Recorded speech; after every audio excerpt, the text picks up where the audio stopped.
الحمد لله وكفى وسلام على عباده الذين اصطفى أما بعد فأعوذ بالله من الشيطان الرجيم بسم الله الرحمن الرحيم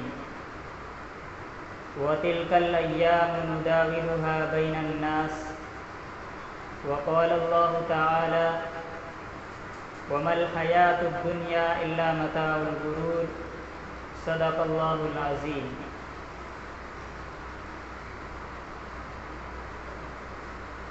بزرگوں اور دوستو،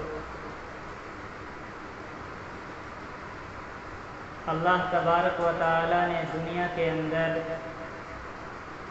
بہت ساری مخلوقات پیدا فرمائی ہے۔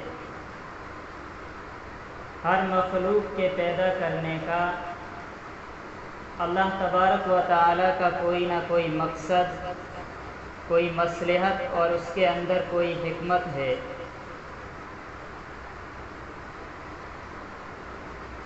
اللہ تبارک و تعالی نے تمام مخلوقات میں سے سب سے اشرف اور معزز مخلوق انسان کو بنایا ہے۔ دوسری مخلوقات مثلاً اللہ نے درختوں کو پیدا فرمایا جو ہمیشہ کھڑے رہتے ہیں، سایہ دیتے ہیں۔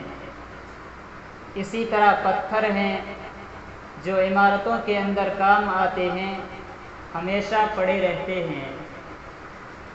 لیکن اللہ تبارک و تعالی نے انسان کو ایک مقصد کے لیے پیدا فرمایا ہے۔ انسان کوئی درخت نہیں جو کھڑا رہے، کوئی پتھر نہیں جو ہمیشہ پڑا رہے۔ انسان کا مقصد زندگی اللہ تبارک و تعالی کی بندگی اور مقصد حیات اللہ کی یاد ہونی چاہیے۔ اللہ تبارک و تعالی نے اس دنیا کو محنت کی اور کام کی جگہ بنایا ہے۔ گویا یہ دنیا محنت کی جگہ ہے، قبر آرام کی جگہ ہے اور جنت انعامات کی جگہ ہے۔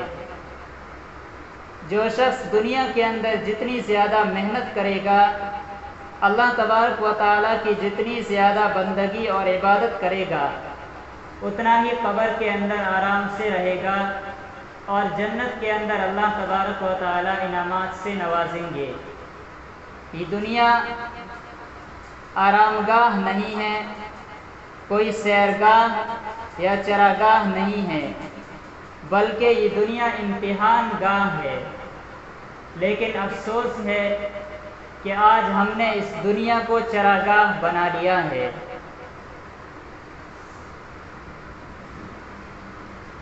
اگر ہم اپنی زندگی کے اوپر غور کریں تو ہمیں یہ نظر آئے گا کہ ہماری زندگی کے اندر ہر وقت ہماری حالت بدلتی رہتی ہے۔ کبھی صحت ہے تو کبھی بیماری ہے، کبھی فراغت ہے تو کبھی مشغولی ہے، کبھی کوئی غم ہے تو کبھی خوشی ہے، کبھی کسی سے کچھ لینا ہے تو کبھی کسی کو کچھ دینا ہے۔ یعنی ہماری زندگی عدلتی بدلتی رہتی ہے۔ قرآن کریم کے اندر اللہ تبارک و تعالی نے فرمایا وَتِلْكَ الْأَيَّامُ نُدَاوِلُهَا بَيْنَ النَّاسِ کہ ہم لوگوں کے درمیان دنوں کو عدلتے بدلتے رہتے ہیں۔ کبھی غم دیتے ہیں، کبھی خوشی ہوتی ہے، کبھی صحت ہوتی ہے، کبھی بیماری ہوتی ہے۔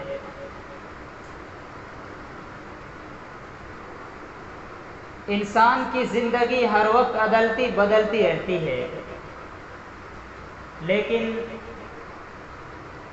ہر انسان اس دنیا کے اندر آنے کے بعد ایک فکر میں لگا ہوا ہے۔ دنیا کے اندر انسان ایک جنت سجانے کی فکر میں لگا ہوا ہے۔ ہر شخص یہ چاہتا ہے کہ مجھے دنیا کے اندر آرام ملے، سکون ملے، کوئی غم کوئی پریشانی نہ ہو۔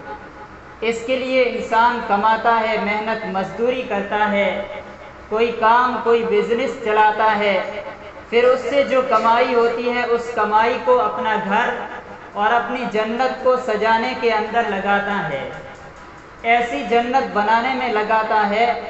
انسان یہ سوچتا ہے کہ مجھے اس کے اندر کوئی پریشانی نہ ہو، ہر قسم کی راحت میسر ہو، لیکن ایسی جنت دنیا کے اندر بن نہیں پاتی، اور اگر کسی نے محنت اور کوشش سے بنا لی تو وہ ہمیشہ نہیں رہتی۔ انسان کو بھی ختم ہونا ہے اور دنیا کی ہر چیز کو ختم ہونا ہے۔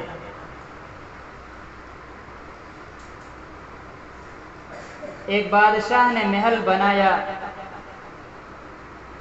اتنی اچھی اس کی ڈیزائن اور نقشہ بنایا، ہر قسم کی راحت کی چیز اس کے اندر لگا دی، ہر قسم کی ڈیزائن اس کے اندر شامل کر دی۔ پھر بادشاہ نے لوگوں کے درمیان اعلان کروایا کہ اگر کوئی شخص اس محل کے اندر کوئی نقص، کوئی عیب، کوئی کمی نکال دے تو میں اس کو انعام دوں گا۔ چنانچہ بڑے بڑے لوگ، بڑے بڑے انجینئر آئے، کسی کو کوئی عیب، کوئی کمی نظر نہیں آئی۔ ایک بزرگ، ایک اللہ والے نے فرمایا کہ اے بادشاہ، آپ کے اس محل کے اندر میں عیب بتا سکتا ہوں۔ بادشاہ حیران کہ دنیا کے بڑے بڑے لوگ آئے، کسی نے کوئی کمی نہیں نکالی، ان کو کیا کمی، کیا نقص نظر آیا؟ انہوں نے کہا بادشاہ سلامت، آپ کے محل کے اندر دو عیب ہے۔ پہلا عیب تو یہ ہے کہ یہ محل ہمیشہ نہیں رہے گا، اور دوسرا عیب یہ ہے کہ اگر یہ محل ہمیشہ رہا تو آپ اس کے اندر ہمیشہ نہیں رہیں گے۔ یہ دو عیب ہے اس کے اندر۔ بادشاہ نے کہا بات تو سچ ہے کہ دنیا کو بھی ختم ہونا ہے اور مجھے بھی دنیا سے جانا ہے۔ اس لیے دوستو اور بزرگوں، ہمیں دنیا کی زندگی کی اس حقیقت کو سمجھنا ہے۔ ہم اس دنیا کے اندر آئے ہیں تو یہ دنیا چین، سکون، آرام کی جگہ نہیں ہے، چین سکون کی گھنٹی بجانے کی دنیا یہ جگہ نہیں ہے، بلکہ اس دنیا کے اندر جو بھی آیا ہے اس کو اس دنیا سے ایک دن جانا ہے۔ اس دنیا کی مثال پل کی طرح ہے کہ ہم پل کے اوپر سے گزرتے ہیں تو کوئی یہ نہیں سوچتا کہ میں اس کے اوپر اپنا گھر بنا لوں۔ یا اس دنیا کی مثال ایئرپورٹ کی طرح ہے، جب کہیں جانا ہوتا ہے تو ویزا بھی مل چکا ہوتا ہے، اب ہوائی جہاز اور فلائٹ کا انتظار ہوتا ہے کہ کب میرا نمبر آئے، کب ہماری فلائٹ آئے اور ہم اس کے اندر سوار ہو جائیں۔ تو دنیا کی مثال بھی ایسے ہی ہے، ہر شخص کو موت کا ویزا مل چکا ہے، ہر آدمی کو موت کا ویزا مل چکا ہے، اب اس کی فلائٹ کے آنے کا انتظار ہے۔ اب کوئی آدمی پہلے جاتا ہے اور کوئی بعد میں جاتا ہے، لیکن ہر شخص کو اس دنیا سے جانا ہے۔ ایک نوجوان آدمی تھا، 3 منزلہ عمارت کے اوپر سے گر گیا، تقریباً 50-60 فٹ اوپر سے نیچے گرا، اور نیچے روڈ تھی، اس روڈ کے اوپر گرا۔ اتنی اوپر سے گرنے کے باوجود نہ اس کی ہڈی ٹوٹی، نہ اسے کوئی زخم آیا، یہاں تک کہ خون بھی نہیں نکلا۔ سارے لوگ حیران اور اس کو مبارکباد دینے لگے کہ اللہ نے آپ کی زندگی کو بچا لیا۔ ایک دن اس کے دوست اس سے ملنے کے لیے آئے، اس کو مبارکباد دینے کے لیے آئے، چنانچہ وہ دوستوں کے لیے بازار سے کچھ لانے کے لیے گھر کے اندر پیسے لینے کے لیے گیا۔ گھر کے اندر جو فرش تھا وہ فرش دھویا ہوا تھا، ایک جگہ اس کے اوپر پانی جمع تھا۔ جیسے ہی وہ جوان اس پانی کے اوپر سے گزر رہا تھا، اس کا پاؤں پھسلا اور سر کے بل نیچے گر گیا، وہیں پر اس کی موت ہو گئی۔ تو آپ اندازہ لگائیے کہ ایک آدمی 3 منزلہ اوپر سے گرتا ہے اور اس کا خون تک نہیں نکلتا ہے اور کھڑے کھڑے زمین کے اوپر گرتا ہے اور اس کی موت آ جاتی ہے۔ موت کا کوئی وقت متعین نہیں، کوئی بھروسہ نہیں ہے۔ اس لیے فرمایا کہ یہ دنیا چین سکون اور آرام کرنے کی جگہ نہیں، یہ دنیا امتحان اور محنت کی جگہ ہے۔ اس دنیا کے اندر رہ کر کے یہ توقع، یہ امید رکھنا کہ جس طرح جنت کے اندر کوئی غم کوئی پریشانی نہیں ہوگی، اسی طرح دنیا کے اندر بھی مجھے کوئی غم کوئی پریشانی نہ ہو، تو یہ دیوانہ پن اور خام خیالی ہے۔ فارسی کا شعر ہے، دری دنیا کسے باشد، دری دنیا کسے بیگم نہ باشد، اگر باشد بنی آدم نہ باشد، کہ اس دنیا کے اندر کوئی شخص ایسا نہیں ہے جس کو کوئی غم لاحق نہ ہو۔ کوئی یہ نہیں کہہ سکتا کہ مجھے کوئی فکر کوئی غم نہیں ہوتا ہے۔ اگر کوئی ایسا آدمی ہے تو حیوان اور جانور تو ہو سکتے ہیں، لیکن بنی آدم نہیں ہو سکتا۔ انسان ہے تو اس کو غم بھی ہوگا، اس کو پریشانی بھی لاحق ہوگی، کبھی اس کی صحت اچھی ہوگی کبھی خراب ہوگی، کیونکہ یہ دنیا امتحان کی جگہ ہے۔ لیکن ہمیں اس دنیا سے دھوکہ نہیں کھانا ہے، ہر حالت میں ہمیں اللہ تبارک و تعالیٰ کی طرف متوجہ رہنا ہے اور اللہ تبارک و تعالیٰ کی یاد کے اندر رہنا ہے۔ اللہ تبارک و تعالیٰ نے قرآن مجید کے اندر ارشاد فرمایا ہے، وَمَا الْحَيَاةُ الدُّنْيَا إِلَّا مَتَاعُ الْغُرُورِ، کہ دنیا دھوکے کا گھر ہے، دھوکے کا سامان ہے۔ اس دنیا کے اندر بڑے اچھے خاصے پڑھے لکھے لوگوں کو بھی دھوکہ لگ جاتا ہے۔ تو جس دنیا کے اندر مان لیں کہ 100 سال رہنا ہے، اس دنیا کے لیے ہم کتنی محنت کرتے ہیں، کتنی دوڑ دھوپ کرتے ہیں کہ رات دن اس کے اندر ہم لگا دیتے ہیں، اور جہاں ہمیشہ ہمیش رہنا ہے اس کے لیے کوئی تیاری نہیں ہے۔ ایک بزرگ فرماتے ہیں کہ اے دوست، تجھے جتنا اس دنیا کے اندر رہنا ہے اتنا اس دنیا کے لیے تیاری کر، اور جتنا آخرت کے اندر رہنا ہے اتنی تیاری آخرت کے لیے کر لے۔ بزرگوں اور دوستو، اللہ تبارک و تعالیٰ کتنے مہربان اور کتنے رحیم ہے کہ جس مقصد کے لیے اللہ نے ہمیں دنیا کے اندر بھیجا تھا، ہم اس مقصد کے اوپر نہیں چلتے ہیں، پھر بھی اللہ تبارک و تعالی ہمیں اپنی ہر نعمت روزانہ ہمارے اوپر برسا رہا ہے۔ کتنے رحیم ہے۔ اب جب اللہ مہربان، اتنے مہربان اور اتنے رحیم ہے، تو ہمارے ذہن کے اندر سوال آتا ہے کہ جب اللہ اتنے رحیم ہے تو اللہ ہمارے اوپر پریشانیاں بھیجتا ہی کیوں ہے؟ کیوں اللہ کسی کو تکلیف کے اندر مبتلا کرتا ہے؟ جب اتنے مہربان رحم دل ہے تو کیوں ہمیں غموں کے اندر ڈالتا ہے؟ اس کا جواب یہ ہے، الدنیا دار المحن، کہ دنیا محنت کی جگہ ہے، دنیا امتحان کی جگہ ہے۔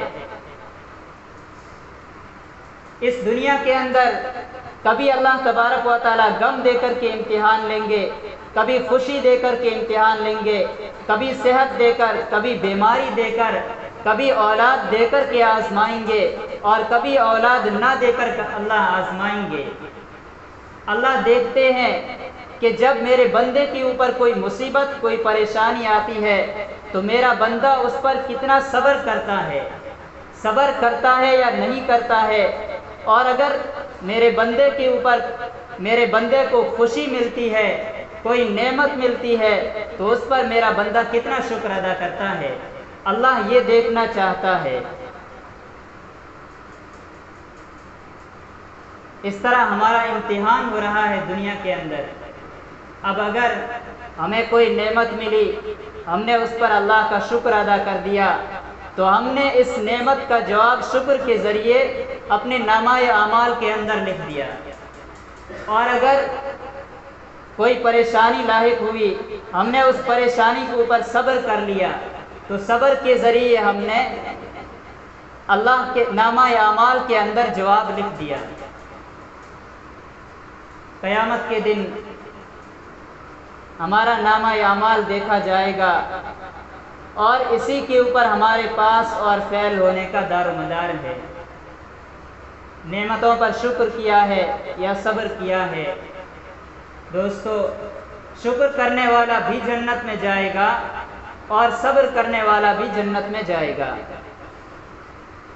اس لیے اس دنیا کے اندر جو اونچ نیچ کے حالات آتے ہیں، اس حالات کے لیے ہمیں پہلے سے تیار رہنے کی ضرورت ہے۔ اگر ہم پہلے سے تیار رہیں گے تو جو بھی پریشانی آئے گی، جو بھی غم لاحق ہوگا، وہ غم ہمیں اتنا زیادہ پریشان نہیں کرے گا۔ لیکن عام طور سے جب ہمیں کوئی نعمتیں ملتی ہے، خوشی لاحق ہوتی ہے، تو ہمارا سر فخر سے اوپر ہو جاتا ہے، ہم سینہ تان کے چلتے ہیں، ایسا معلوم ہوتا ہے کہ اب یہ نعمت ہم سے کبھی ختم ہوگی ہی نہیں۔ لیکن جیسے ہی اچانک وہ نعمت ختم ہو جاتی ہے، کوئی غم آ جاتا ہے، تو ہم ٹینشن اور ڈپریشن کے اندر چلے جاتے ہیں۔ اس کی وجہ کیا تھی؟ کہ ہم پہلے سے اس پریشانی کے لیے تیار نہیں تھے۔ اس لیے اللہ والے فرماتے ہیں کہ اس دنیا کے اندر انسان کو دین کے اعتبار سے اپنے اوپر والوں کو دیکھنا چاہیے۔ اگر اپنے سے اوپر والوں کو دیکھیں گے تو اللہ کی عبادت کرنے کے اندر، نیکی کرنے کے اندر ہمارا حوصلہ اور بڑھے گا، ہم اور زیادہ نیکی کریں گے اور زیادہ اللہ کی عبادت کریں گے۔ اور دنیا کے اندر اپنے سے نیچے والوں کو دیکھنا چاہیے۔ لیکن عام طور سے ہوتا کیا ہے؟ مثلا ایک پیدل چلنے والا آدمی ہے تو اس کی نظر سائیکل والے پر ہوتی ہے کہ اس کے پاس سائیکل ہے، میرے پاس تو سائیکل بھی نہیں ہے، اور سائیکل چلانے والے کی نظر موٹر سائیکل والے کے اوپر ہوتی ہے، اور موٹر سائیکل والے کی کار والے کے اوپر ہوتی ہے، اور کار والا دل میں یہ سوچ رہا ہوتا ہے کہ میرے پاس تو کم قیمت کی گاڑی ہے، اس کے پاس فلاں گاڑی ہے، فلاں گاڑی ہے۔ انسان اگر دنیا کے اندر اپنے سے اوپر والوں کو دیکھے گا تو انسان کی لالچ کبھی ختم ہی نہیں ہوگی۔ اگرچہ اس کو ہوائی جہاز بھی مل جائے تب بھی وہ یہ کہے گا کہ میرے پاس تو کچھ بھی نہیں ہے۔ ایک آدمی تھا جو دھوپ کے اندر ظہر کی نماز پڑھنے کے لیے مسجد کے اندر آیا، پاؤں کے اندر جوتے نہیں تھے، تپتی زمین کے اوپر آیا، نماز پڑھ کر کے اللہ سے دعا کی کہ اے اللہ، میں اتنی تیز تپتی ہوئی زمین پر اتنی سخت دھوپ کے اندر ظہر کی نماز پڑھنے کے لیے آیا ہوں۔ کہنے کا مقصد، اس کا مطلب یہ تھا کہ مجھے تو آپ نے جوتے بھی نہیں دیے۔ جب دعا کر کے مسجد سے باہر نکلا تو دیکھتا ہے کہ راستے سے ایک آدمی آ رہا ہے جس کی دونوں ٹانگیں کٹی ہوئی ہے، گھوڑی اور لکڑی کے سہارے سے وہ چل رہا ہے۔ اس کے دل کے اندر اس کو دیکھ کر کے یہ احساس ہوا کہ اے اللہ، آپ کا کتنا شکر اور احسان ہے کہ آپ نے مجھے دونوں ٹانگیں تو صحیح سلامت دی ہے، اگرچہ میرے پاؤں کے اندر جوتے نہیں ہیں، لیکن اس آدمی کی دونوں ٹانگیں کٹی ہوئی ہے، یہ تو لکڑی کے سہارے گھسٹتا ہوا آ رہا ہے۔ اس لیے بزرگوں اور دوستو، یہ دنیا امتحان اور محنت کی جگہ ہے۔ جتنی زیادہ اس دنیا کے اندر ہم محنت کریں گے، اللہ کی نعمتوں پر شکر کریں گے اور آزمائشوں، غموں اور تکلیفوں پر صبر کریں گے، اتنے ہی زیادہ آخرت کے اندر ہمارے درجات بلند ہوں گے۔ اللہ تبارک و تعالی جس مقصد کے لیے ہم دنیا کے اندر آئے تھے، اس مقصد کو سمجھنے کی اور اس پر عمل کرنے کی توفیق نصیب فرمائے۔ اللہ تبارک و تعالی ہمیں اپنی زندگی کو اللہ کی یاد میں کھپانے کی توفیق عطا فرمائے۔ وآخر دعوانا الحمدللہ رب العالمین۔ Thanks for watching. Don't forget to like, comment, share and subscribe to Al Wahid channel.